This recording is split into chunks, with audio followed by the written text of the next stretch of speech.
তো hello guys, এই সময় দেখুন আপনারা হয়তো কাউকে এখানে মানিটি সেন্ড করতে চাইছেন, কিন্তু আপনাদের যদি পিএনবি ব্যাংক থেকে থাকে, আপনারা এখানে পে অপশানে ক্লিক করে নিলেই এখানে একটি পপ আপ শো করছে, UPI issue add your bank.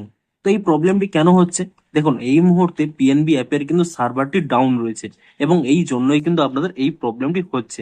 তো আপনারা সিম্পলি কি করবেন, এখানে কিন্তু স্পষ্টই বলছে আপনারা কিন্তু 30 মিনিট ওয়েট করে যান। তো আপনারা সিম্পলি 30 মিনিট ওয়েট করে যান এবং এখানে কি করবেন, get notified when back is up, এটি কিন্তু এই নোটিফাই মি এই অপশানে কিন্তু আপনারা ক্লিক করে নেবেন। তাহলে কি হবে, যখনই আপনাদের এই প্রবলেমটি সলভ হয়ে যাবে, তাহলে কিন্তু অটোমেটিক্যালি আপনাদের কাছে একটি নোটিফিকেশন চলে আসবে এবং আপনারা কিন্তু পেমেন্টটি করতে পারবেন। এবং দেখুন, আপনাদের যদি অন্য কোনো ব্যাংক থেকে থাকে, তো এখানে দেখুন এই চেঞ্জ অপশানে ক্লিক করে নিয়ে অন্য যে কোনো একটি ব্যাংক সিলেক্ট করে আপনারা কিন্তু পেমেন্ট করতে পারবেন। যদি পিএনবি ব্যাংক থেকে করে থাকেন, এই মুহূর্তে এই প্রবলেমটি হচ্ছে কারণ পিএনবি ব্যাংকের কিন্তু সার্ভারটি ডাউন রয়েছে। আপনারা কিন্তু কিছুক্ষণ ওয়েট করে নিন।